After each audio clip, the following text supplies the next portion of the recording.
Alhamdulillahi Rabbil Alamin. Segala puja dan puji hanya milik Allah Subhanahu wa Ta'ala yang maha menyaksikan segala-galanya, yang tidak ada yang tersembunyi bagi Allah dimanapun, kapanpun, dan segala sesuatu pasti tercatat serta akan ada balasannya. Allahumma salli ala Sayyidina Muhammadin wa ala alihi wa ashabihi ajma'in. Kepada Ustadz Budi Prayitno, jazakallah khair, sudah berkenan memenuhi undangan bisa berbagi ilmu di pesantren Darut Tauhid ini. Semoga Allah membimbing hati, lisan, dan sikap agar semua yang disampaikan benar-benar jadi amal soleh yang juga membawa maslahat bagi siapapun yang menyimaknya. Amin ya rabbal alamin. Terima kasih Ustadz. AA masih di Madinah. Mudah-mudahan Allah menakdirkan pertemuan ini pertemuan yang disukai Allah Subhanahu wa Ta'ala. Amin ya rabbal alamin. Sahabat-sahabatku sekalian, mudah-mudahan kita termasuk orang yang benar-benar hakul yakin kepada Allah. Karena ketakwaan itu harus didasari keyakinan. Yakin kepada Allah lah sumber kebahagiaan. Siapapun yang tidak gigih meningkatkan keyakinannya kepada Allah, dia tidak akan bisa merasakan nikmatnya ibadah, nikmatnya amal soleh. Keyakinan kepada Allah lah yang membuat kita dimanapun, kapanpun puas. Wa kafa billahi syahida. Cukuplah Allah sebagai saksi.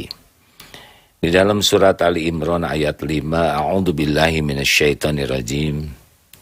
Innallaha la yakhfa 'alaihi syai'un fil ardi wala fis sama'. Sesungguhnya bagi Allah tidak ada satupun yang tersembunyi, baik di bumi maupun di langit. Keyakinan ini harus terus menghujam pada diri kita, sehingga dimanapun, kapanpun, kita senantiasa merasa Allah menatap kita, menyaksikan apa yang kita perbuat, dan apapun yang kita lakukan, pasti ada balasannya. Pasti ada balasannya. Ucapan yang sekarang disampaikan ini pasti didengar Allah, dicatat malaikat, dan pasti ada balasannya. Demikianlah apapun yang kita lakukan, sekecil apapun, famay ya'mal mithqala dzarratin khairan yarah wa may ya'mal mithqala dzarratin syarran yarah. Kita harus memiliki keyakinan kuat, apapun yang kita lakukan disaksikan oleh Allah, tercatat, dan pasti ada balasannya, apakah kebaikan maupun keburukan. In ahsantum ahsantum li anfusikum wa in asatum falaha. Hujamkan keyakinan ini. Setiap kali kita melihat sesuatu, Allah tahu lirikan mata kita, ya'lamu kha'inatal a'yun wa ma tukhfis sudur. Dan Allah tahu apa yang disembunyikan di hati, dan pasti ada balasannya. Setiap kali kita berbuat apapun, dimanapun, pasti akan kembali kepada kita. Jikalau kita berbuat kebaikan, kebaikan itu akan kembali kepada kita. Dan jikalau kita berbuat keburukan, keburukan itu pasti disaksikan Allah dan akan kembali kepada kita. Semuanya akan ada balasannya secara sempurna, seadil-adilnya. Keyakinan seperti ini, kalau terus-menerus dilatih dan dihujamkan di dalam hati, akan membuat kita sangat berhati-hati di dalam berkata, menulis, melakukan tindakan apapun, melihat, mendengar, bergerak, melangkah, menyentuh.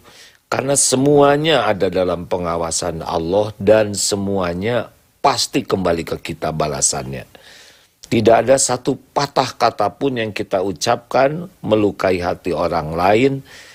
Baik orang itu tahu atau tidak, Allah pasti tahu. Dan nanti di akhirat, di yaumal akhir, kita akan diadili dengan perkataan itu.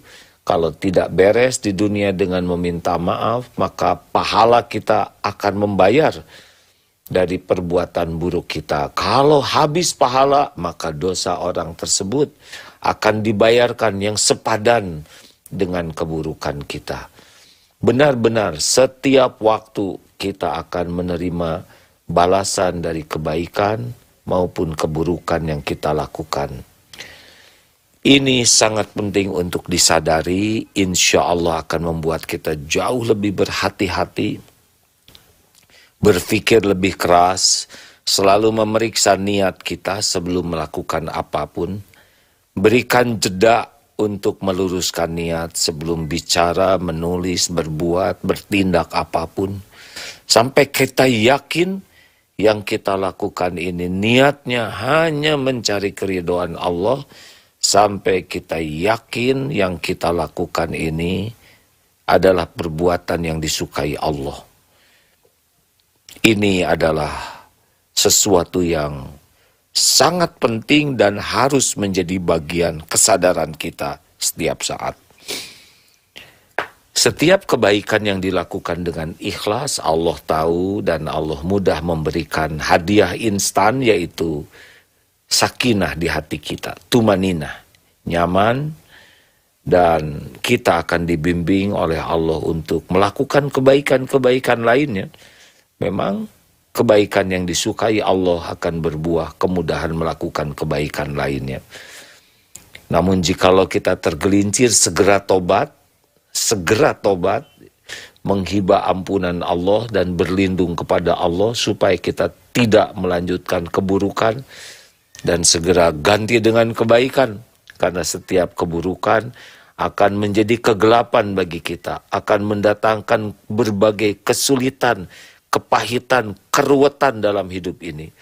Sebagaimana ketakwaan mendatangkan jalan keluar, maka dosa akan mendatangkan kesulitan dan kepahitan. Sebagaimana ketakwaan akan mendatangkan kebahagiaan, maka dosa akan mendatangkan kegalauan, kesengsaraan, kegelisahan yang tidak berujung. Mudah-mudahan dengan kehati-hatian kita di dalam menjaga niat, di awal, sedang melakukan, dan di akhir, juga menjaga apapun yang kita lakukan, dengan hidayah taufik Allah, kita akan selamat dari hal-hal yang dimurkai Allah. Dan di sanalah letaknya kebahagiaan. Kebahagiaan hanya ada dalam ketaatan, ketakwaan. Jalan keluar terbaik dari persoalan apapun hanya ada dalam ketakwaan, dan kemuliaan pun hanya ada dalam ketakwaan. Semoga Allah menggolongkan kita menjadi orang yang berhati-hati dan menjadi ahli takwa. Amin ya rabbal alamin. Terima kasih sahabatku sekalian. Semoga yang hadir ini diundang Allah ke Baitullah. Allah maha mendengar. Dan semoga diberikan kesempatan oleh Allah menjadi haji, hajah, mabrur, mabrurah. Entah bagaimana caranya, mudah bagi Allah. Dan semoga kita dikaruniakan istiqomah, berakhlakul karimah, sampai husnul khotimah. Dan kita berkumpul jadi ahlul jannah. Amin ya Allah ya Rabbal Alamin. Assalamualaikum warahmatullahi wabarakatuh. Selamat menikmati sajian ilmu bersama Ustadz kita. Mari simak.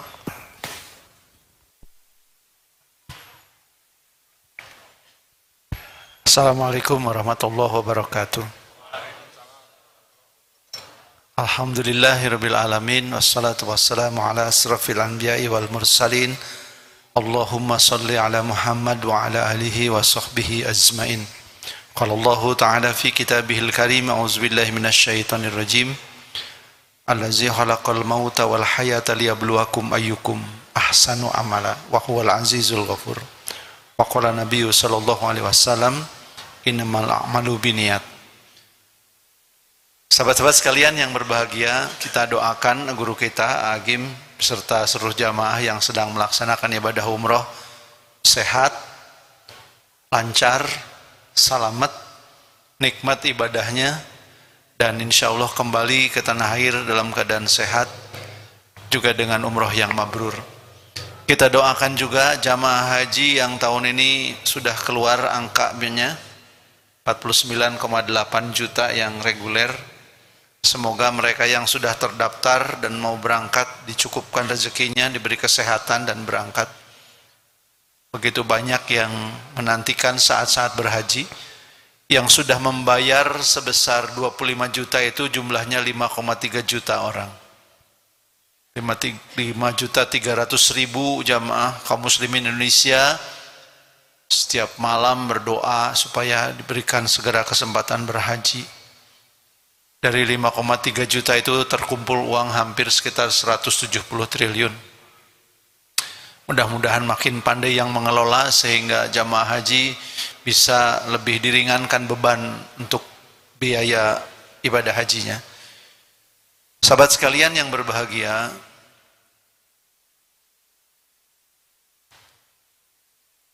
tadi maghrib kita mendengar tentang wala haula wala quwata illa billah. Barusan dari AA kita mendengar apa? Barusan mendengar apa dari AA?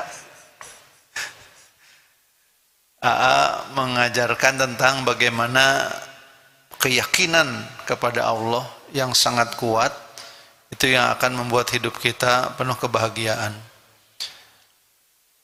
Saya ingin melengkapi dua kajian itu dengan 3 aspek yang akan membuat hidup kita bahagia secara teknis.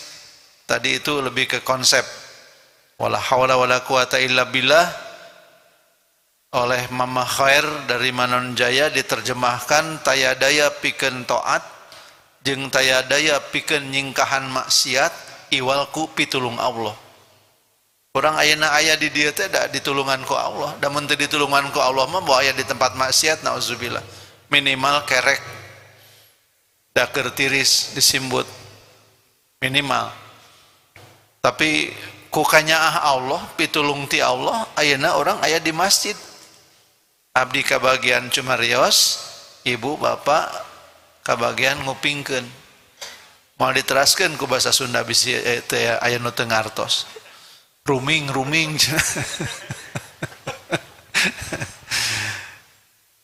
Ada 3 hal yang insya Allah membuat hidup kita bahagia. 1, niat. 2, ilmu. Yang 3, istiqomah.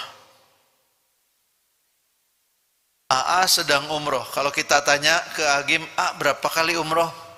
Nggak bisa jawab kayaknya. Ya. Haji masih bisa dihitung. Tapi kalau berapa kali umroh? Jangankan AA, saya juga nggak bisa jawab kalau saya ditanya berapa kali umroh. Seorang teman bercerita pada saya bahwa beliau sempat bosan umroh. Bukan AA temannya, ya, ini orang lain lagi. Bisa disangkakan. Seorang teman bercerita pada saya bahwa beliau sempat bosan umroh karena pekerjaannya ngebimbing umroh. Padahal jadi pembimbing teh cita-cita, kahoyong. Bukan karena umroh gratis, bukan. Jadi pembimbing gratis atau automatically, ya. Tapi memang pengen. Kawan saya ini sempat dapat kesempatan untuk jadi motivator kelas dunia. Ketika temannya datang dari luar negeri, ditanya teman saya ini, apa kerjanya kamu sekarang? Jadi ustadz. Jadi ustadz? Kalau diundang, berapa dibayar? Ya gimana yang ngasih? Kok bisa gitu? Bisa. Terus, berapa dibayarnya? Rahasia. Jangan rahasia-rahasia, antara kita aja, katanya. Ya, kadang sekian, kadang sekian. Kadang-kadang dikasih amplop, kadang enggak. Kok dikasih amplop? Enggak. Terus transfer.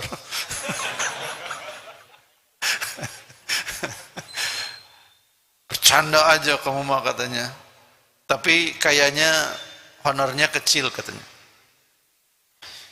Memang kenapa mas, kata kawan saya pada temannya, kamu tuh berbakat untuk jadi motivator kelas dunia. Saya tahu, kita kan kawan lama sejak kuliah. Kamu sekarang malah jadi ustadz, ngurus masjid kecil ke pelosok-pelosok. Sayang ilmu kamu. Jadi gimana mas? Pergi ke Singapura. Nah, di Singapura Anthony Robbins sedang mengadakan pelatihan. Anthony Robbins teh gurunya NLP. Apa itu NLP? Googling. Kok saya? Kata teman itu. Iya kamu bisa, saya tahu. Saya kenal kamu dari dulu. Maka kalau kamu sudah jadi muridnya Anthony Robbins, langsung dapat dari Anthony Robbins, maka kamu akan bisa menjadi motivator kelas dunia, kamu bisa keliling dunia, dan honor kamu setiap ngajar itu bisa 10.000, 20.000 dolar per jam. Sok pikirkan, berlatih di sana 10.000 dolar, saya yang bayar, kata temannya. Ongkos ke Singapura, saya yang bayar. Biaya hidup di Singapura berapa hari, saya yang bayar. Kamu mah tinggal berangkat, belajar, pulang jadi motivator kelas dunia. Saya minta waktu semalam, kata kawan saya itu. Besoknya ketemu lagi, gimana udah siap ke Singapura? Enggak. Kenapa enggak? Saya pilih jadi ini aja yang sekarang. Enggak sayang ini jadi murid Anthony Robbins? Enggak. Jadi kamu lebih suka jadi apa? Ya mengisi pengajian. Kalau bisa jadi pembimbing umroh. Syukur-syukur rezekinya punya perusahaannya. Wah, kalau memang itu sudah pilihanmu mah gak bisa dirubah atuh. Sok we teruskeun. Maka beliau jadi pembimbing umroh. Pertama kali ngebimbing mah senang sekali. Maka dalam 6 bulan pertama menjadi pembimbing umroh sudah berangkat lebih dari 10 kali. Kadang-kadang sebulan 2 kali. Lewat 6 bulan jadi pembimbing umroh, dia mulai bosen. Saya tidak tahu sahabat-sahabat kami di MK Travel atau di travel-travel di Bandung mengalami nggak yang seperti ini. Kawan saya ini merasa, Pak, bosan cenah umroh teh. Gitu-gitu wae. Tawaf, sa'i, tahlul. Terus tawaf, sa'i, tahlul. Dan yang paling membosankan kalau sudah pulang ke tanah air, sedang di bandara nunggu bagasi. Itu teh bosan pisan. Kemudian dia bertafakur. Ini bab niat. Bahwa pekerjaan dengan niat yang salah ujungnya tidak bahagia. Bahkan pekerjaannya nggak bimbing umroh. Tapi jadi bosan. Kalau udah bosan itu hidup nggak bahagia. Bosan itu salah satu bentuk kejahatan sosial. Orang kalau bosan hidup itu dampaknya luar biasa buruk. Maka beliau kemudian bertafakur, berpikir keras, kenapa dulu saya teh pengen jadi pembimbing umroh. Katanya kalau dengar Agim kemana umroh, umroh deui, ai abdi iraha gitu tah. Dengar ustad yang lain umroh deui, ai abdi kapan? Maka beliau memang pengen dan berdoa, berusaha. Tapi sesudah 10 kali umroh saja ngerasa bosan. Beliau berpikir, bertafakur, istighfar, astagfirullah, ya Allah kenapa? Harusnya umroh itu membahagiakan, ibadah itu harusnya membahagiakan. Kenapa ini jadi membosankan? Meninggalkan keluarga 9-10 hari, baru datang, pergi lagi. Di pesawat yang pertama-tama hiber bahagia, lihat keluar di fotoan, lama-lama bosen. Makan gitu-gitu keneh. Sayur kadang-kadang buncis, lain waktu buncis we terus. Allah memberikan kepada sahabat saya ini sebuah perspektif baru. Dia tidak ingin meninggalkan tugas dan profesi yang memang dicita-citakan. Dia ingin terus jadi ngebimbing jamaah umroh dan haji. Tapi gimana supaya nggak bosen ini teh? Akhirnya beliau mengubah niat, Pak, Bu. Yang asalnya pergi umroh menjadi pelayan tamu-tamu Allah. Ketika berubah niat dari umroh saja menjadi melayani tamu-tamu Allah, maka dia tidak pernah lagi merasa bosan. Kenapa? Orientasinya bukan kepada diri, tapi kepada jamaah.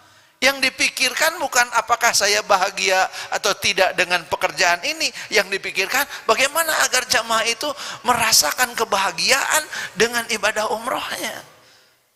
Bukan berpikir bagaimana supaya tawaf saya nikmat, tapi berpikir bagaimana agar jamaah yang tawaf itu betul-betul dapat nikmat.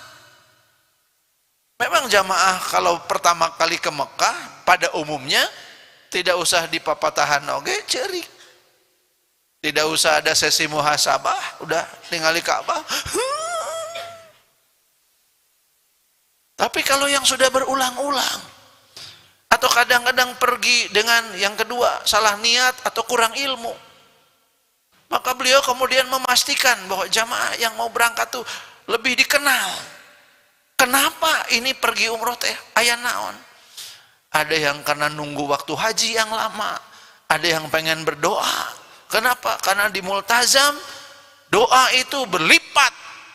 Di multazam di sepertiga malam terakhir, di waktu ijabah doa, di tempat ijabah doa. Kalau di tanah air tidak ada tempat ijabah doa, yang ada waktu ijabah doa. Di multazam ada waktu ijabah doa, tempat ijabah doa. Akhirnya beliau kemudian menemukan kebahagiaan dari apa? Dari menemani jamaah untuk meraih kebahagiaan. Jadi niat itu sangat penting dalam menentukan apakah pekerjaan kita termasuk ibadah itu membahagiakan atau tidak. Kalau ibadah niatnya salah, nggak ketemu bahagia. Maka Allah berfirman, Allah menciptakan allazi khalaqal mauta wal hayata, kematian dan kehidupan semata-mata Allah ingin tahu siapakah yang ahsanu amala. Para ahli tafsir sepakat yang ahsanu amala itu adalah orang yang ikhlas. Yang amalnya terbaik adalah yang ikhlas. Orang kalau sudah ikhlas lillah,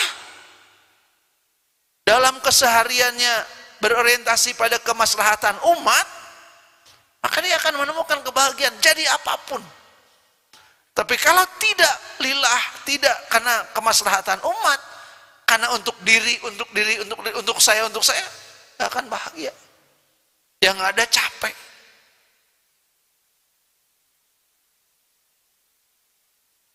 Contoh tentang niat yang ikhlas dalam jangka panjang, sebetulnya gabungan antara niat yang ikhlas, ilmu yang cukup, dan sikap istiqomah ada pada seorang sahabat saya.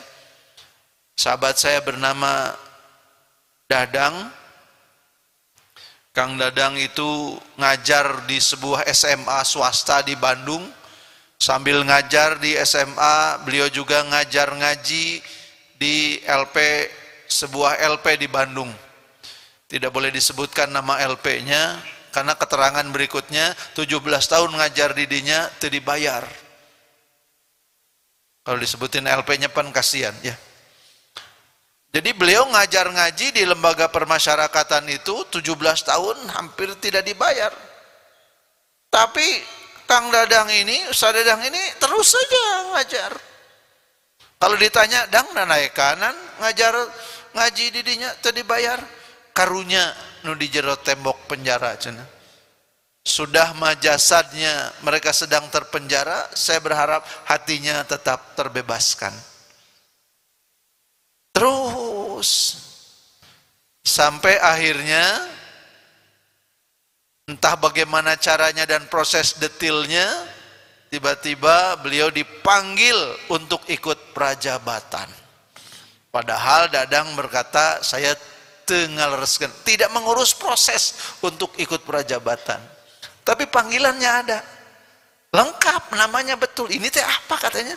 panggilan prajabatan, dang kata teman-temannya.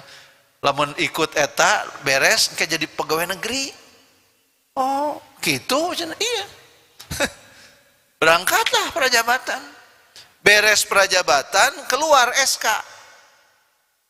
SK-nya menyebutkan karena beliau seorang sarjana, diangkat sebagai pegawai negeri sipil, dulu PNS sebelum ASN, dengan pangkat ruang golongan 3B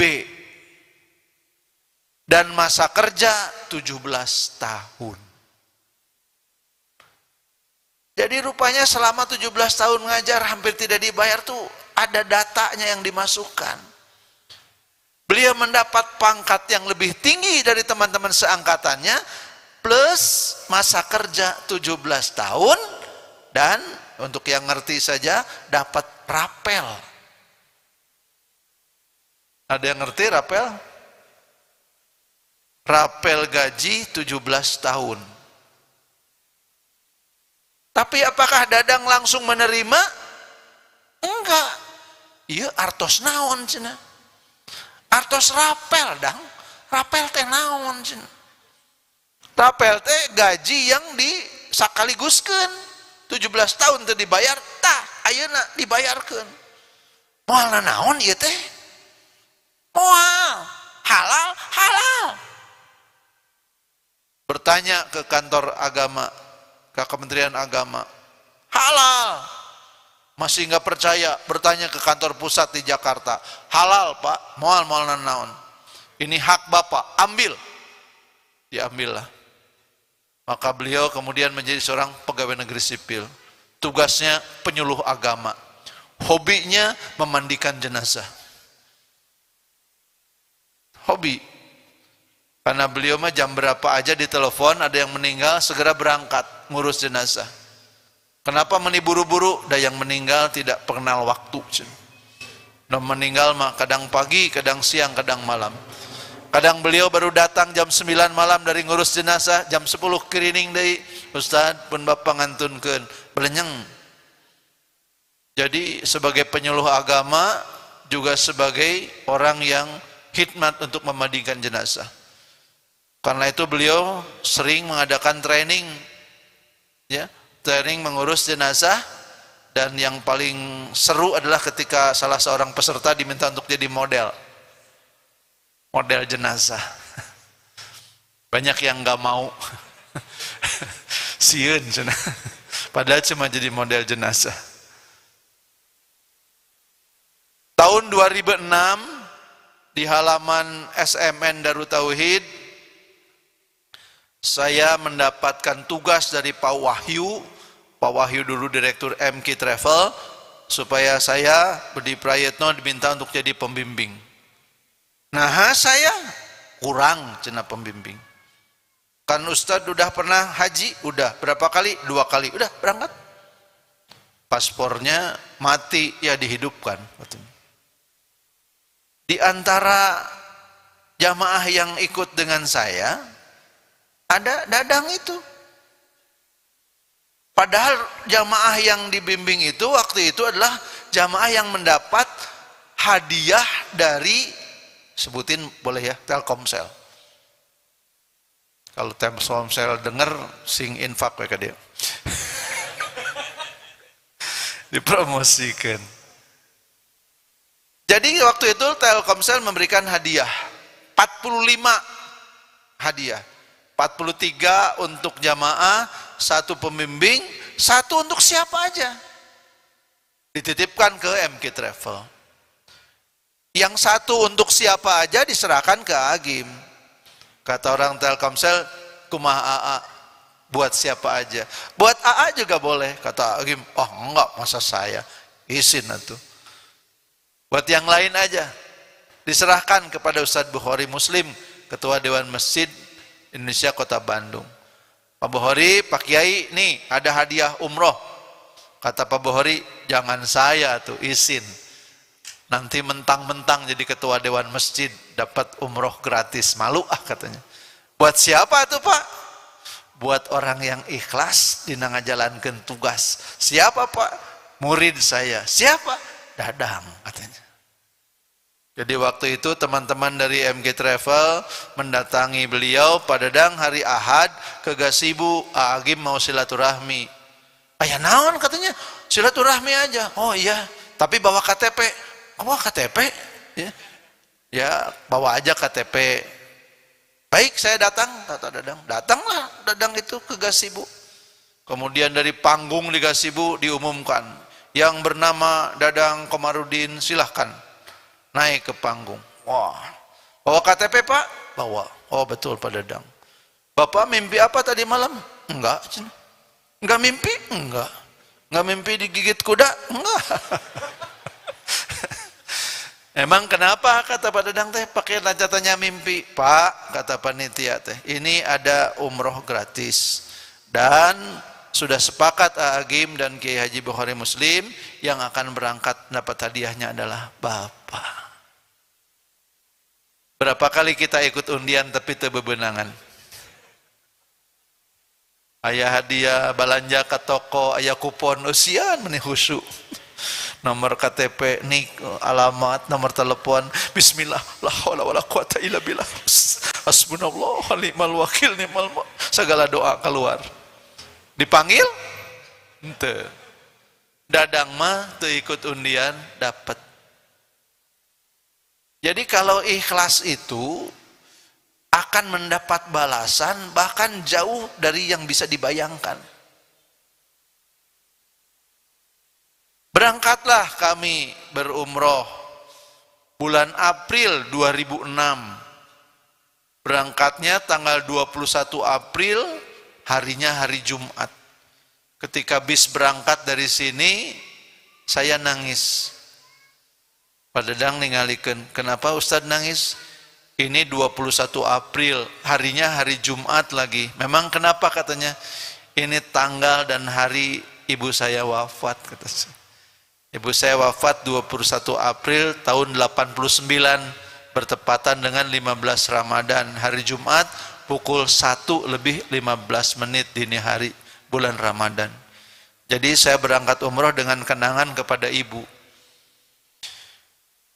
Singkat cerita, bertawaf dan sa'i lah kami, dan ketika tawaf dan sa'i terpisah. Ketika sa'i Ustaz Dadang dengan saya, kemudian saya lebih dulu sampai ke hotel. Beliau kemudian datang, matanya bengkak. Pak Dadang kenapa, kata saya, matanya sampai begitu bengkaknya? Karena nangis? Iya katanya. Dalam hati saya juga tawaf saya suka nangis tapi tekitu-kitu teuing. Kenapa Ustaz nangisnya gimana? Jadi Pak Budi katanya, ketika saya tawaf saya ingat dari Pak Budi, jangan lupa mendoakan orang tua. Maka pada putaran ketiga, kata Pak Dadang, saya membaca doa untuk orang tua. Rabbighfirli wali walidayya warhamhuma kama rabbayani shaghira. Semoga sahabat yang belum berumroh, belum berhaji nanti dapat kesempatan ya. Ketika tawaf itu mendoakan orang tua. Duh, nikmatnya luar biasa. Nikmat Ustaz, nikmat katanya.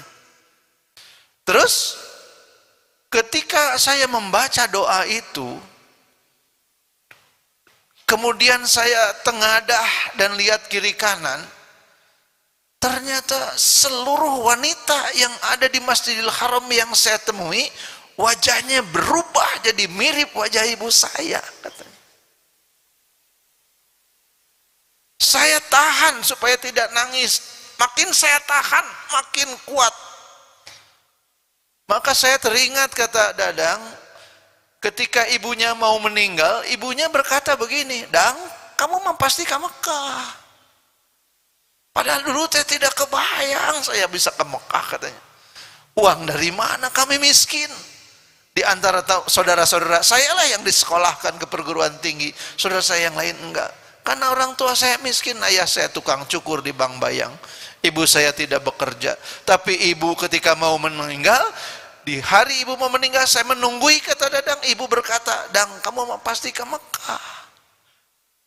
Maka ketika saya berdoa untuk ibu dan bapak saya, tiba-tiba seluruh wanita di Masjidil Haram yang saya jumpai wajahnya mirip wajah ibu saya. Beres tawaf saya ke tempat sa'i, kata Dadang, di tempat sa'i sama juga. Jadi seperti saya seperti tawaf dan sa'i sambil diiringi oleh ibu, katanya. Maka saya sepanjang tawaf dan sa'i itu kerjanya hanya nangis saja. Doa-doa sudah tidak jelas lagi apa yang dibaca, yang ada hanya doa untuk ibu, untuk ayah, untuk ibu, untuk ayah. Maka beginilah katanya. Kemudian Ustaz Dadang dan saya sesudah itu berumrah berkali-kali bersama Mi'raj Travel. Beliau salah seorang yang sangat disukai oleh jamaah karena kerendahan hatinya. Tidak pernah menunjukkan keilmuan karena sedang jadi pelayan, bukan sedang jadi ngajar katanya. Tapi sedang bagaimana membahagiakan jamaah.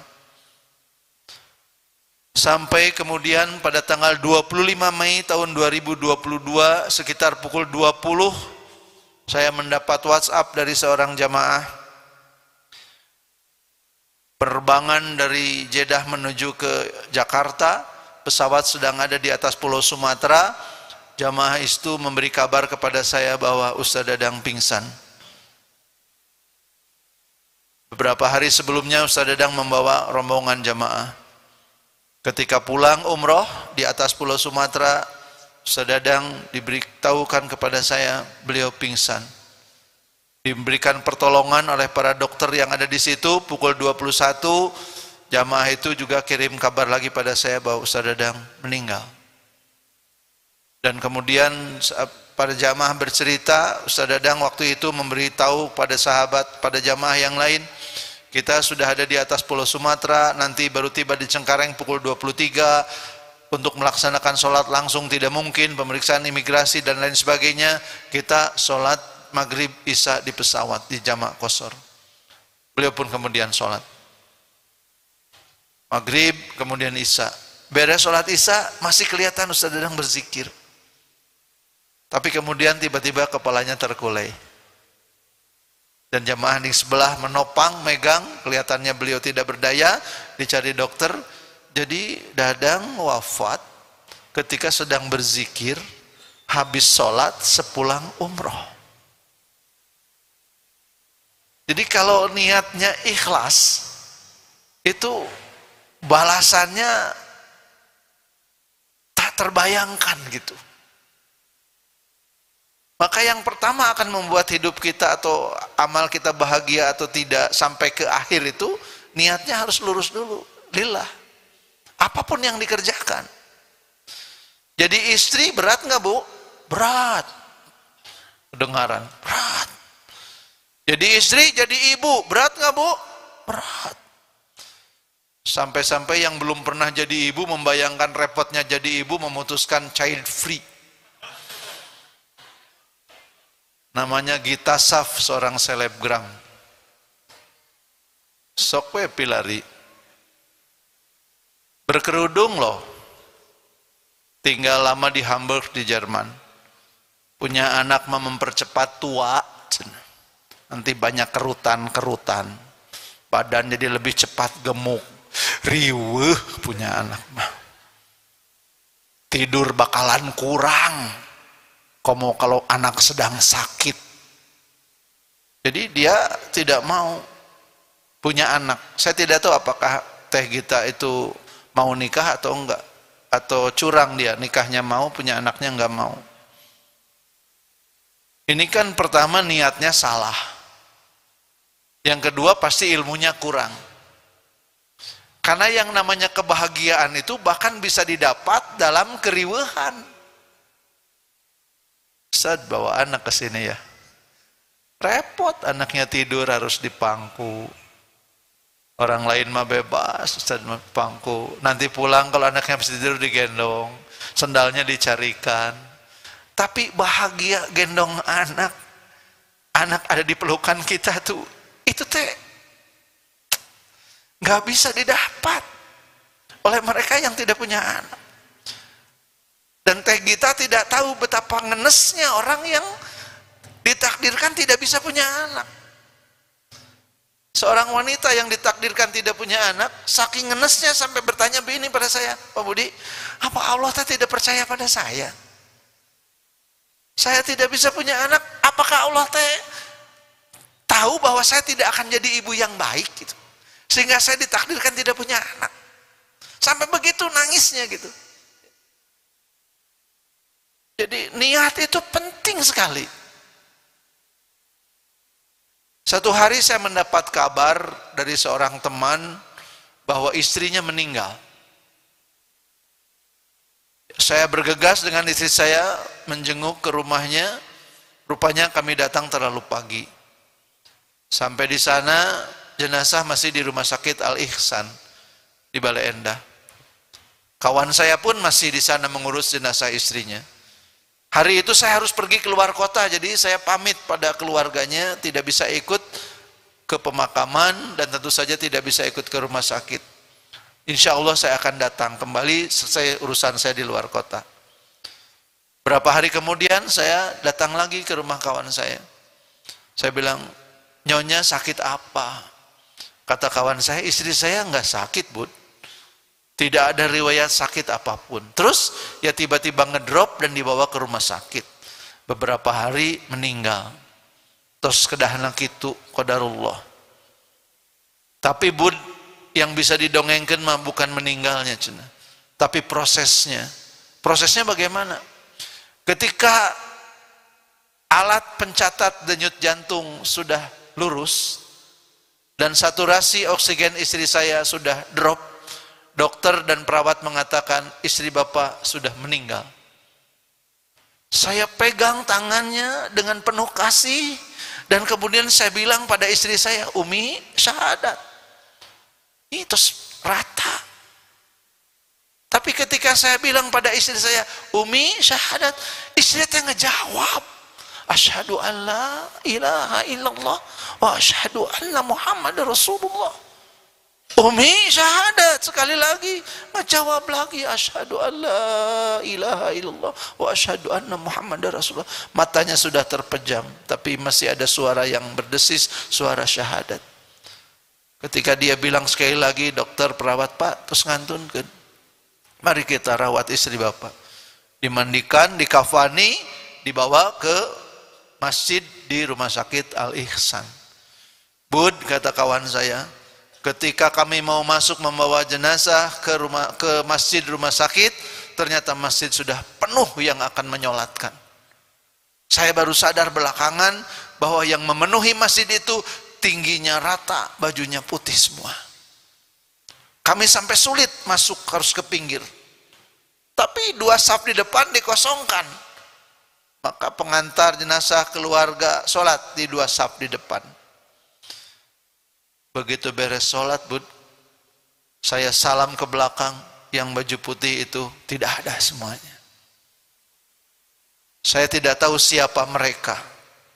Mudah-mudahan para malaikat yang ikut menyolatkan istri saya, katanya. Saya tanya, bagaimana istri bisa sampai begitu?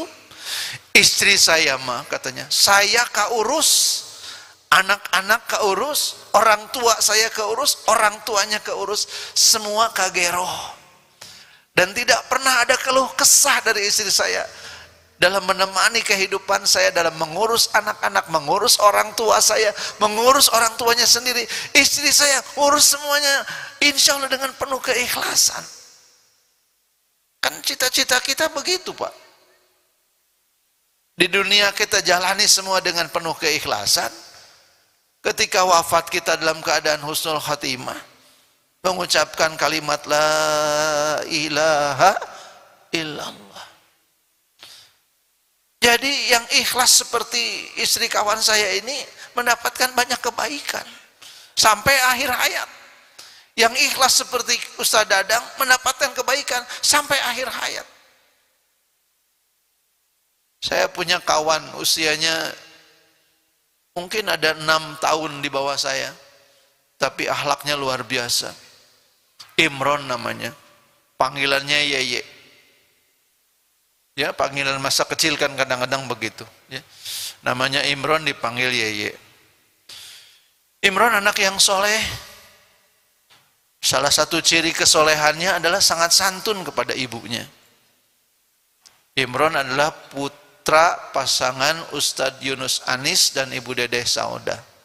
Bagi yang mengenal nama itu, kirimkan doa untuk Ustadz Yunus Anis dan Ustazah Dedeh Saudah. Imron saya kenal ketika Imron masih SMP, SMA, jadi murid di Masjid Salman, jadi adik mentor. Kemudian tumbuh beliau, dan kemudian beliau menjadi orang yang sangat khidmat kepada ibunya. Imron tahu ibunya punya semangat dakwah yang sangat tinggi dan tidak bisa dilarang meskipun sudah masuk tua. Maka kemudian Imron memberikan mobil untuk ibunya. "Ma," kata Imron teh, "ini mobil buat emak. Jadi kalau ada yang undang ceramah, mak nggak usah mikir apa-apa. Ada mobilnya, ada supirnya, mak kantun angkat. Semua perawatan mobil, semua bensin, semuanya yeye yang urus. Mama kantun ngangge." Bu Dedeh bercerita pada saya sambil berlinang air mata. Salah satu cara membahagiakan orang tua itu adalah kita tahu apa yang orang tua perlukan dan kita bisa memenuhi apa yang diperlukan. Berdoalah teman-teman bisa membahagiakan orang tua. Jangan nanya ke orang tua masuk nggak bohong. "Bapak punya uang?" "Punya," padahal ente. "Ibu punya uang?" "Aya," padahal teu aya. Jadi kalau mau ngasih ke orang tua mah ngasih, ulah tanya, "Wah, ayo we nanyakeun maren teu." Kayak yeye ini beliin mobil, "Ma, iya mobil kangge emak." Nggak ditanya, "Ma, hoyong mobil?" Pasti jawabannya ulah. Tekedah. Tong hari riweuh keun emak mah tekedah boga mobil. Tapi Imron enggak, beli kasih. Bu Dedeh cerita ke saya sambil meneteskan air mata, "Mobil teh ti yeye Mas. Mak mun ka mana ieu mobilna." Imron pada satu malam sedang sholat malam. Ketika sedang sholat malam terasa dadanya tidak nyaman. Dia bilang ke istrinya, "Neng, asa teu raos. Ayo tukang ke rumah sakit enggal." "Kela neng cacan witir." Rasakan dulu witir. Beres witir, "Hayu neng ke rumah sakit." Sampai di rumah sakit, kata dokter yang menerima, "Tos teu aya. Meninggal di perjalanan sesudah melaksanakan sholat malam." Imron suami yang baik, anak yang baik, teman yang baik, sahabat yang baik, dia ahli ibadah. Jadi kalau orang-orang yang ikhlas itu sampai akhir hayatnya tuh penuh kebahagiaan. Tentu tidak usah dipertentangkan dan tidak selalu sama, karena ada juga orang yang ikhlas meninggal di tiang gantungan seperti Sayyid Qutb. Atau para sahabat Rasulullah SAW yang juga syahid di medan perang. Tentu konteksnya berbeda. Bagi kita sekarang, kita pastikan bahwa kalau ingin bahagia dunia akhirat, pastikan semua amal dilakukan dengan niat yang ikhlas lillahi ta'ala. Untuk apapun, bahkan untuk ibadah. Nah, ibadah bisa ikhlas. Tadi contoh sahabat kita, jadi pembimbing umroh, tapi sampai kabosen. Salah. Dia, atau bukan salah mutlak, tapi mengambil orientasi baru. Bapak ibu yang bekerja, mungkin bisa bosen bekerja. Koma mun digawe gajina leutik, bosen. Teu naik-naik sehingga pekerjaan itu terasa menyiksa. Niatnya nyari uang, dapatnya enggak seberapa. Dapat tapi enggak pernah cukup. Mau berhenti digawe di mana? Terkungkung. Pekerjaan jadi semacam penjara. Dikerjakan, hasilnya enggak seberapa, ditinggalkan, belum ada gantinya, tidak punya keberanian. Akhirnya makin lama bekerja makin menderita, bukan makin bahagia. Kalau Anda seorang pekerja, bekerjalah dengan ikhlas karena Allah. Orang mah digawe jang orang kafir. Boga toko teh jelema kafir. Nah, bet digawe didinya, kumaha deui. Kalaupun kita bekerja dengan orang kafir kan boleh. Boleh. Tapi kita tidak sedang bekerja untuk dia. Kita bekerja karena Allah bersama dia. Kebetulan dia yang punya toko, kita bagian pegawai. Tapi bukan untuk dia, mengabdi kita bukan kepada dia, tapi kepada Allah. Tugas yang dikerjakan sesuai dengan job description yang sudah diberikan kita kerjakan sepenuh hati kita. Nah kalau sudah orang bekerja sepenuh hati, jadi bagian apapun bahagia. Niatnya ikhlas, tahu ilmunya, hasilnya luar biasa. Seorang manajer di sebuah perusahaan, tugas tambahannya adalah ngelola pengajian. Sebelum COVID itu di pabrik itu ada pengajian-pengajian. Sebulan sekali. Pak manajer ini yang nyiapin samak, nyiapin sound system. Dia yang nyiapkan. Pak daya deui wiosna abdi maresep ngareskeun gitu. Mudah-mudahan semua yang hadir berpahala pengajian, saya dapat pahala pengajian. Itu manajer levelnya. Sampai satu hari Pak manajer ini ditugaskan oleh pemilik perusahaan, non-pri, non-muslim, awasi pembangunan pabrik baru. Tugas kamu di sini, tapi ditambah tugas ini. Untuk tugas tambahan, kamu dapat gaji tambahan. Baik Pak. Target pengerjaan pabrik kira-kira 2 tahun. Setahun setengah beres. Beres tahun setengah, serah terima sudah selesai. Satu hari datang tamu ke rumah Pak manajer. Rupanya kontraktor yang membangun pabrik. Kontraktor itu masihan amplop. Naon ieu teh, kata Pak manajer. Ucapan terima kasih atas kerjasama yang sudah dilakukan. Dengan kerjasama yang baik dengan Bapak, target 2 tahun, selesai 1,5 tahun. Penghematannya luar biasa. 6 bulan hari orang kerja itu berapa ratus juta Pak. Ini mah sebagian kecil saja. Tolong diterima. Ini apa? Uang Pak. Berapa? Nggak banyak Pak. Cuma 200 juta. Terima jangan?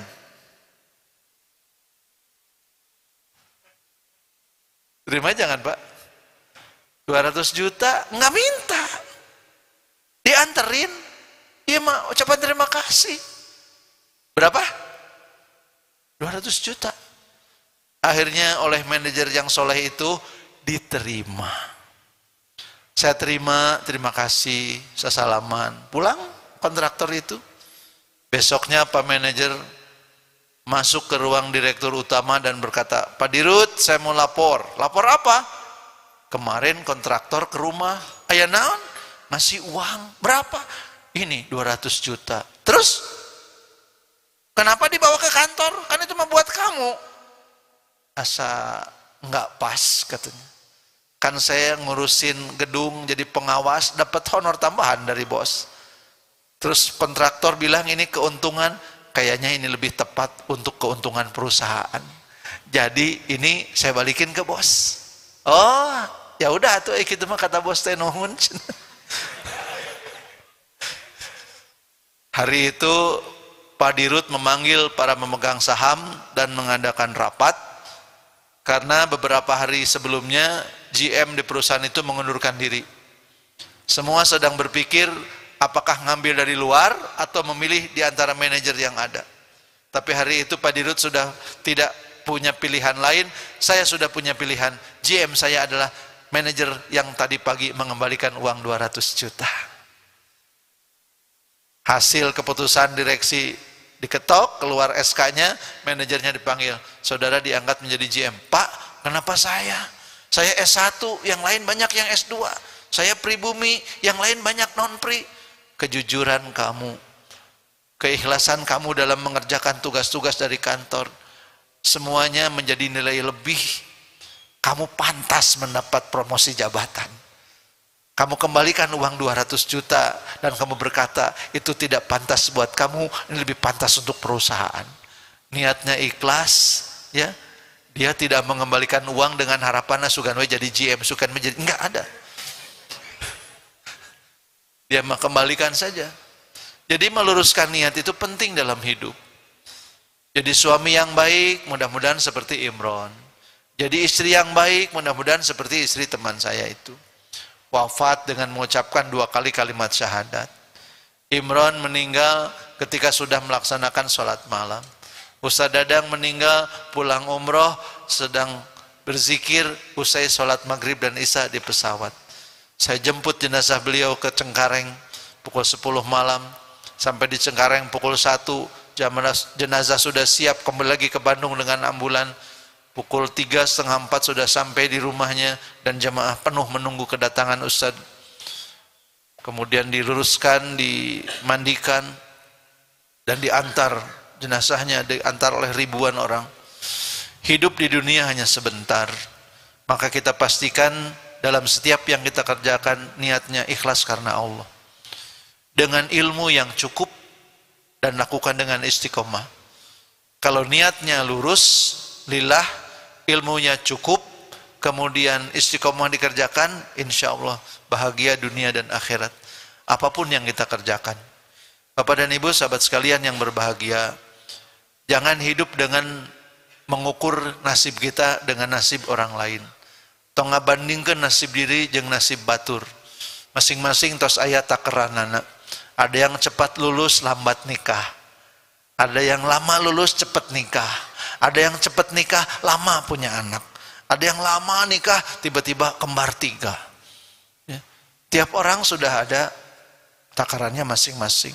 Ada yang sukses secara ekonomi tapi sakit.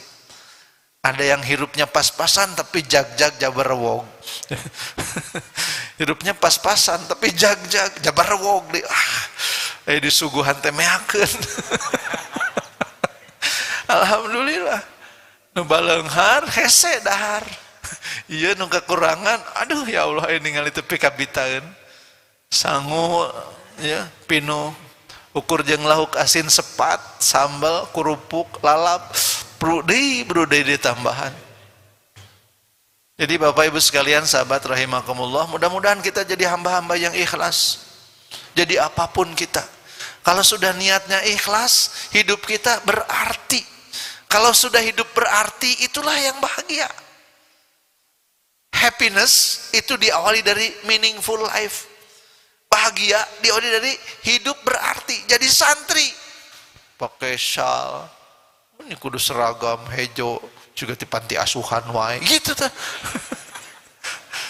Coba sudah tidak muda lagi, kadia geus kolot jadi santri. Dalillahi ta'ala pengen jadi santri itu kebahagiaan.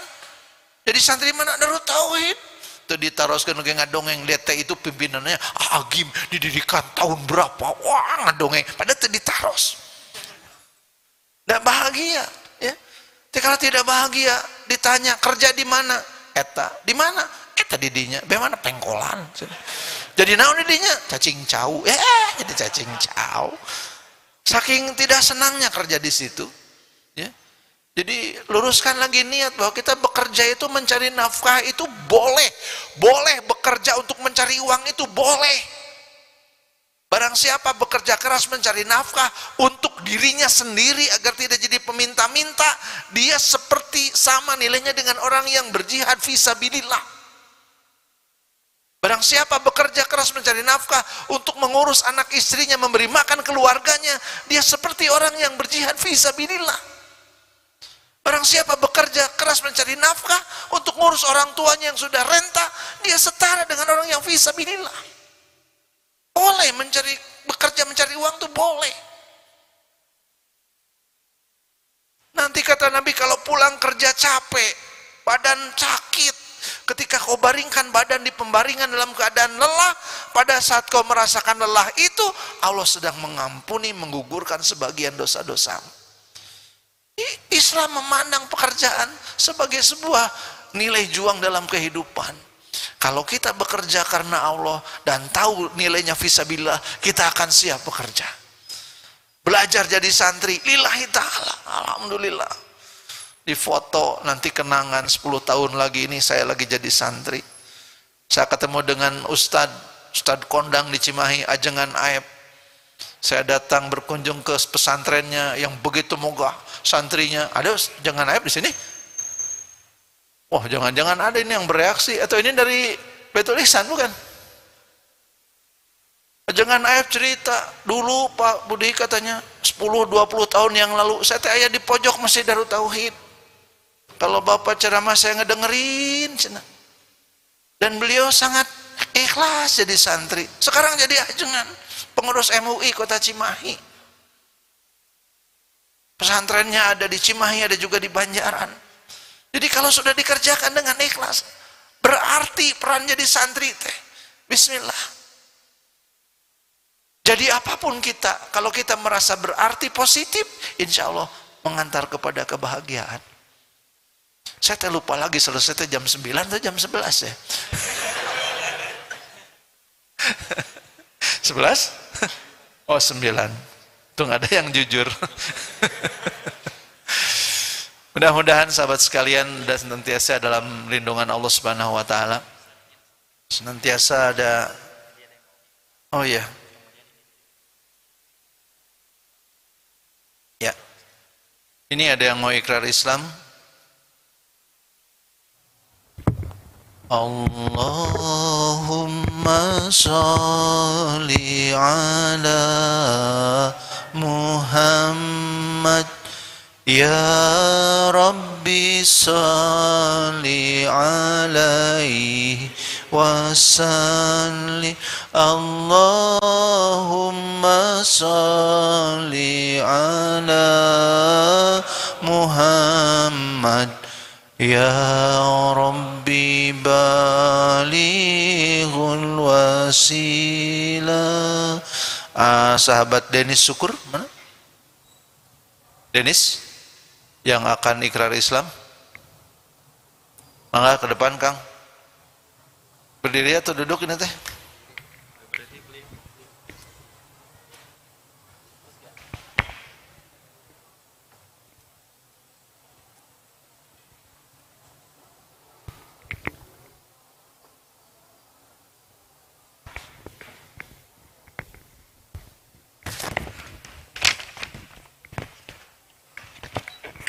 Namanya siapa? Denis. Lengkapnya? Denis Syukur. Nama orang tua? Uun Unita. Tinggal di mana, Den? Di Jalan Kebonega 1 nomor 37B. Di sini disebut agama asal Protestan. Ya. Sejak kapan? Dari umur 8 tahun sampai sekarang.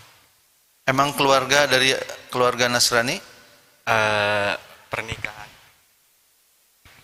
Pernikahan kedua orang tua beda agama, terus ada masalah keluarga, jadi saya ikut ke papa gitu, ke almarhum.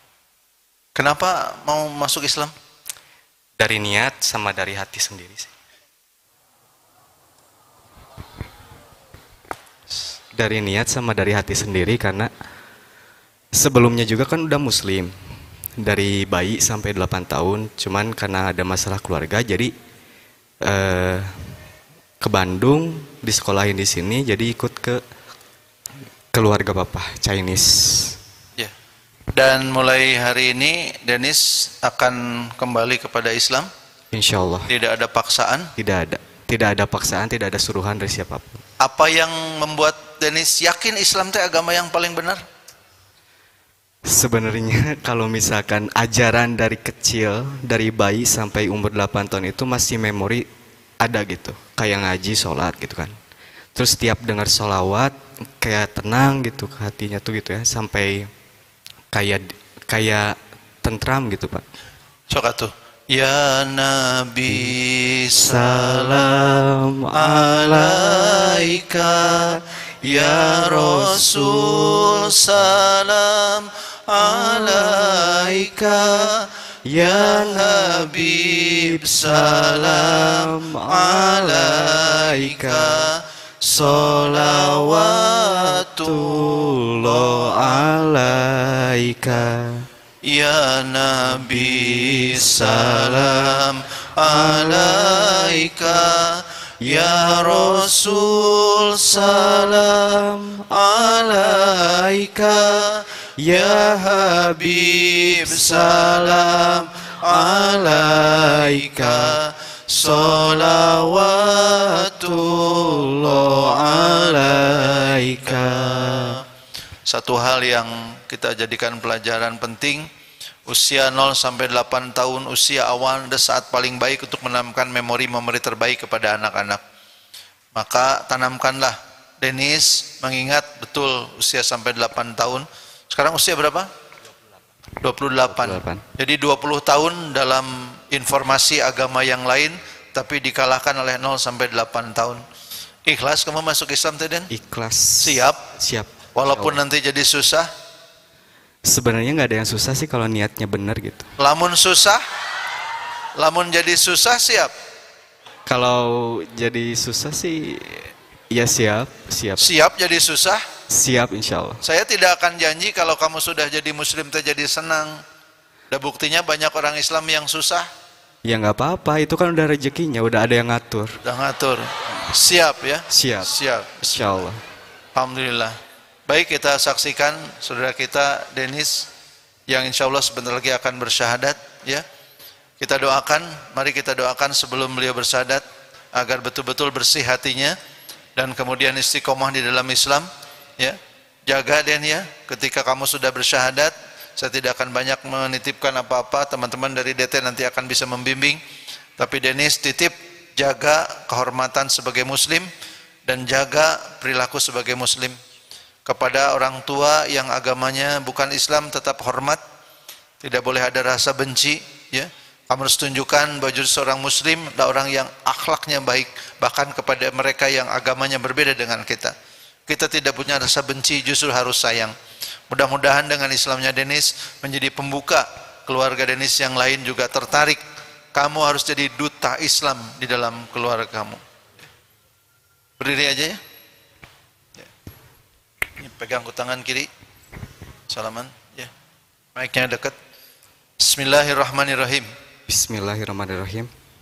Asyhadu an la ilaha illallah Asyhadu alla ilaha illallah wa asyhadu anna Muhammadar Rasulullah. wa asyhadu anna Muhammadar Rasulullah. Saya bersaksi Saya bersaksi tidak ada Tuhan tidak ada Tuhan yang wajib disembah yang wajib disembah kecuali Allah. kecuali Allah. Dan saya bersaksi Dan saya bersaksi Nabi Muhammad Nabi Muhammad adalah nabi adalah nabi dan utusan Allah. dan utusan Allah. Allahu Akbar, takbir.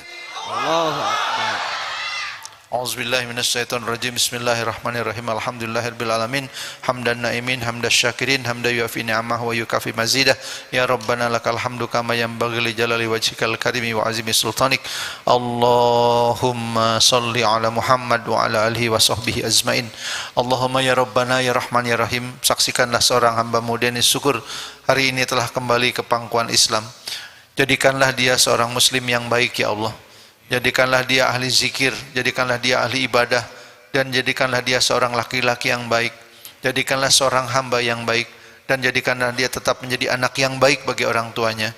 Jadikanlah dengan muslimnya Denis Syukur menjadi pembuka hidayah bagi keluarganya yang lain. Ya Rabbana, jangan bebani Denis dengan ujian yang sekiranya dia tidak sanggup mengatasinya. Ampuni dosa-dosanya di masa lalu ya Allah, dan bukakan kehidupan yang penuh dengan kebahagiaan. Allahumma salli ala Muhammad wa ala alihi wa sahbihi azmain. Rabbana atina fid dunya hasanah wa fil akhirati hasanah wa qina azabannar wa adkhilnal jannata ma'al abrar ya aziz ya ghafar ya rabbal alamin.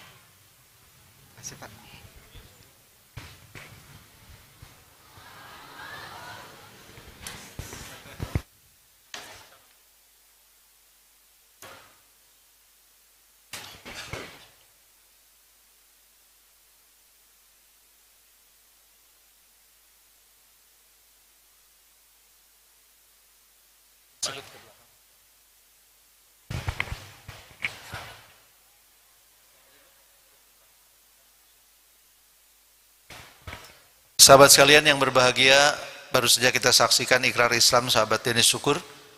Namanya saja sudah Denis Syukur ya, ada syukurnya. Mudah-mudahan kita semua yang ada dalam Islam tetap dalam keislaman dan menjadi muslim yang baik ya. Sahabat sekalian yang berbahagia, kita berikan kesempatan bagi sahabat-sahabat yang mau berinfak, silakan tim Sorban Infak, dan kita iringi infak kita dengan ucapan zikir Subhanallah walhamdulillah wa la ilaha illallah wallahu akbar. Subhanallah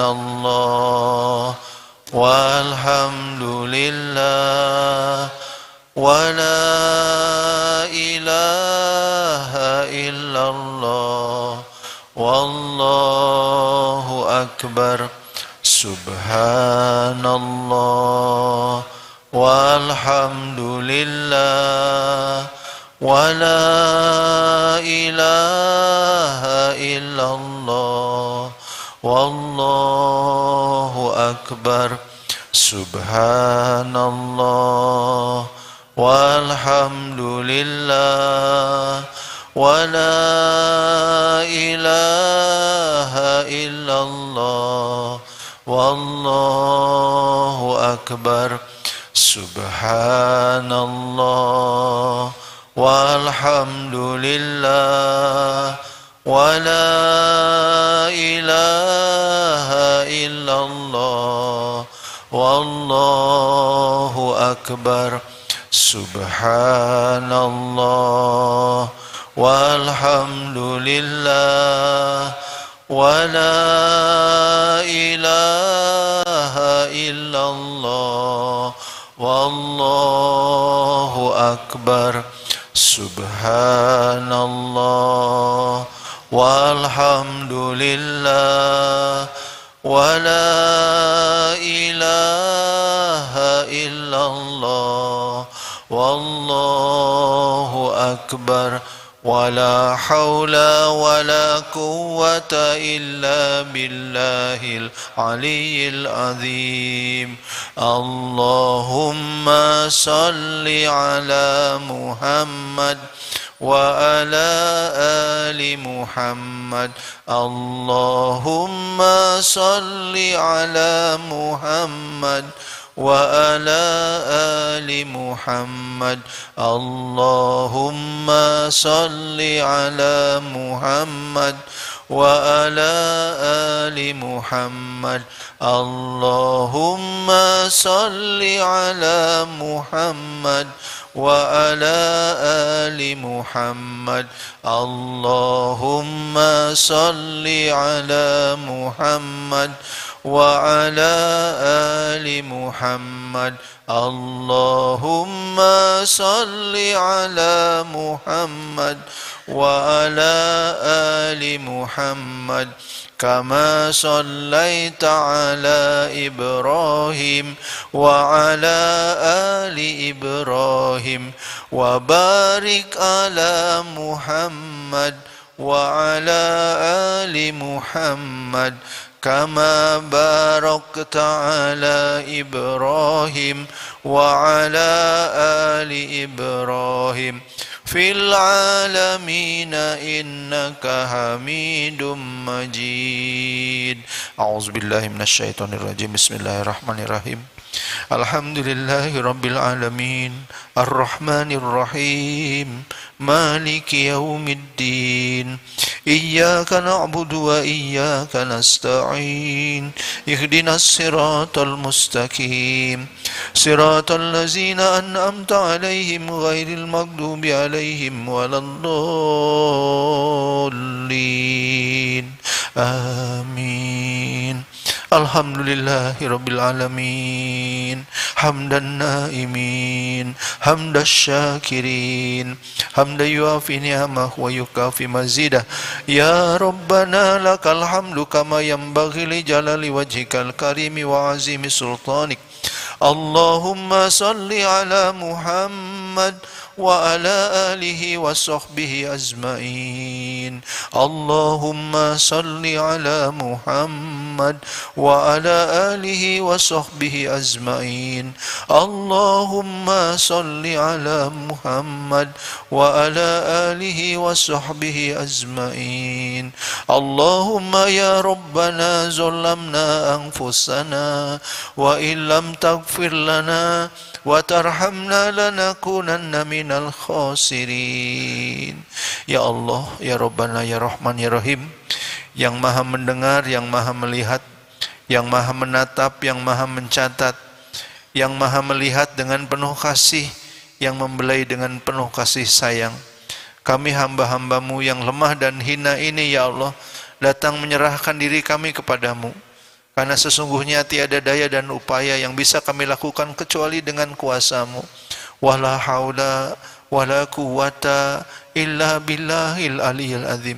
Kami jadi soleh karena pertolongan-Mu. Kami jauh dari maksiat karena pertolongan-Mu. Kami bisa mendapatkan rezeki untuk hidup kami karena dengan pertolongan-Mu. Kami bisa belajar karena pertolongan-Mu.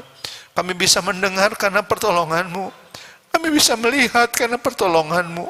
Kami bisa berjalan karena pertolongan-Mu. Kami bisa mengindra, kami bisa mengecap karena pertolongan-Mu. Wala haula wala quwata illa billahil aliyil azim. Tiada daya dan upaya yang bisa kami lakukan kecuali dengan pertolongan-Mu. Maka terimalah rasa syukur kami ya Allah. Alhamdulillah wa syukrulillah. Wa la ilaha illallah wa Allahu akbar. Wa la haula wa la quwata illa billahil aliyil azim. Terimalah ucapan syukur kami ya Allah atas segala nikmat yang telah Engkau berikan kepada kami. Begitu banyak nikmat-Mu yang telah Engkau berikan kepada kami, dan begitu sedikit rasa syukur kami kepadamu. Begitu banyak nikmat yang Engkau berikan kepada kami. Sepanjang hidup kami Engkau hadir dalam hidup kami. Engkau menciptakan kami dari tiada menjadi ada. Engkau ajarkan ilmu kepada kami. Engkau berikan rezeki kepada kami. Namun seringkali kami lupa kepadamu. Namun kami seringkali tidak ingat kepadamu. Kami sering ribut mempersoalkan hal-hal yang kami tidak suka. Sambil pada saat yang sama kami lupa betapa banyak nikmat dan karunia yang telah Engkau berikan kepada kami semua yang hina dan lemah ini. Ya Allah, ya Rabbana, ya Rahman, ya Rahim. Karenanya ya Allah, ajarkanlah kepada kami agar kami senantiasa ingat kepadamu. Bimbing kami agar lisan ini senantiasa berzikir menyebut-nyebut namamu. Bimbing agar hati kami selalu ingat kepadamu. Bimbing agar pikiran kami pun senantiasa dipenuhi dengan rahmat-Mu. Allahumma inna ala zikrika wa syukrika wa husna ibadatik. Ya Allah, tolong kami agar kami senantiasa ingat kepadamu. Dalam sedih dan senang, sendirian ataupun di tengah orang banyak, siang ataupun malam, tolong kami agar kami senantiasa ingat kepadamu. Agar kami menjadi ahli zikir ya Allah. Agar kami menjadi ahli zikir ya Allah. Dan semoga dengan zikir itu hati kami menjadi tenang. Ya Allah, ya Rabbana, ya Rahman, ya Rahim. Ajarkan pula kepada kami agar kami menjadi ahli syukur. Bersyukur atas setiap tetes nikmat yang Kau berikan kepada kami. Tak ada nikmat yang kecil ya Allah. Semua nikmat yang Kau berikan kepada kami adalah nikmat-nikmat yang besar, yang kami tak mampu menjangkaunya kecuali dengan pertolongan-Mu. Ya Allah, jadikanlah kami ahli syukur, sehingga dengan rasa syukur itu kami berjumpa dengan kebahagiaan. Sehingga dengan rasa syukur itu kami bisa melihat betapa banyak nikmat yang Kau berikan kepada kami.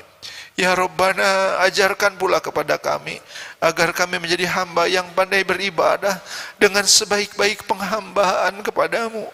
Ya Allah, kami yang rendah di hadapan-Mu, yang tiada arti dan daya di hadapan-Mu. Namun kadang-kadang kami berjalan di muka bumi dengan sombong, dengan angkuh, dengan merasa bahwa kami bisa melakukan sesuatu.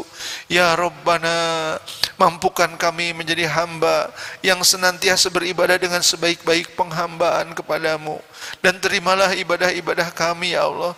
Limpahkan pula kepada kami ilmu, rizki, dan kemampuan untuk beramal soleh. Allahumma inna nas'aluka ilman nafi'an wa rizqan thayyiban wa amalan mutaqabbalan. Allahumma inna nas'aluka ilman nafi'an wa rizqan thayyiban wa amalan mutaqabbalan. Allahumma ya Rabbana, ya Rahman, ya Rahim. Sayangi kedua orang tua kami yang sangat sayang kepada kami. Beri kesempatan kepada kami untuk membahagiakan mereka. Beri kesempatan kepada kami untuk memeluk mereka, mencium mereka, dan membisikkan ucapan terima kasih kepada mereka. Izinkan kami untuk memberikan yang terbaik untuk orang tua kami. Ya Allah, cukupkan rezeki kami agar kami bisa membahagiakan orang tua kami. Mencukupi apa-apa yang diperlukannya. Ya Rabbana, beri kesempatan kami membalas kebaikan orang tua kami kepada kami. Jadikanlah kami anak yang soleh bagi orang tua kami. Ya Allah, ya Rabbana, sayangi orang tua kami yang telah tiada ya Allah. Berikan kepada mereka kebahagiaan di alam barzah. Lapangkan kuburnya selapang timur dan barat. Jadikan kubur bagaikan tidur yang hanya sekejap. Bahagiakan orang tua kami yang masih hidup ya Allah. Sehatkan badannya, cukupkan rezekinya, nikmatkan ibadahnya. Rabbana ya Rahman ya Rahim, sayangi orang tua kami. Rabbighfir lana wa li walidayna warhamhuma kama rabbayana shaghira. Sayangi pula keluarga kami, pasangan kami, anak-anak dan keturunan kami. Rabbana hablana min azwajina wa zurriyatina qurrata a'yun waj'alna lil muttaqina imama. Ya Allah, hadirkan bagi kami pasangan serta anak-anak dan keturunan yang menyejukkan hati kami. Jadikan pasangan kami pasangan yang menyejukkan hati kami. Dan jadikanlah kami orang yang menyejukkan hati pasangan kami. Jadikan anak-anak kami menyejukkan hati kami, dan jadikan kami orang yang menyejukkan hati anak-anak kami. Tolong anak-anak kami ya Allah yang akan hidup di zaman yang berbeda dengan zaman kami. Tolong anak-anak kami ya Allah, jaga iman Islam mereka. Cukupkan rezeki mereka ya Allah, bukakan pintu-pintu rezeki bagi mereka. Jadikan anak-anak kami ahli ilmu, jadikan anak-anak kami ahli amal, jadikan anak-anak kami ahli ikhtiar. Jadikan mereka orang-orang yang senantiasa membawa kebaikan bagi diri, bagi keluarga, dan bagi lingkungannya. Allahumma ya Rabbana, jangan uji kami dengan ujian yang sekiranya kami tidak sanggup mengatasinya. Rabbana la tu'akhidna in nasina aw akhtana. Rabbana wa la tahmil alaina isran kama hamaltahu ala allazina min qablina. Rabbana wa la tuhammilna ma la taqata lana bih wa'fu anna waghfir lana warhamna anta maulana fansurna 'alal qaumil kafirin. Rabbana la tuzigh qulubana ba'da idh hadaitana wa hab lana min ladunka rahmah innaka antal wahhab. Rabbana atina fid dunya hasanah wa fil akhirati hasanah wa qina azaban nar wa adkhilnal jannata ma'al abrar ya aziz ya ghaffar ya rabbal alamin. Subhana rabbika rabbil izzati amma yasifun wa salamun alal mursalin walhamdulillahi rabbil alamin. Wassalamualaikum warahmatullahi wabarakatuh.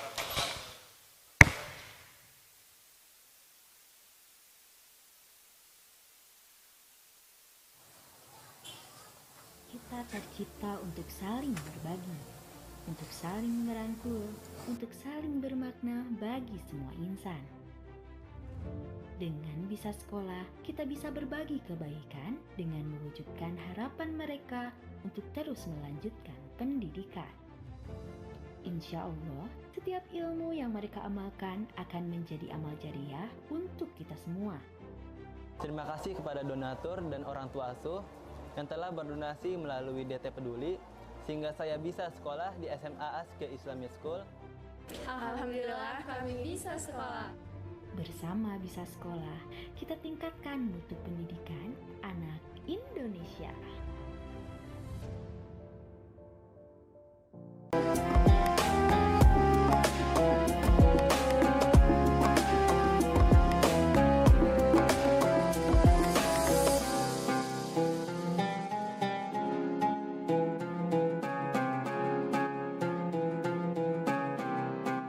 Jangan lupa, saya bilang sekalian, terus berlangganan di Darut Tauhid Official.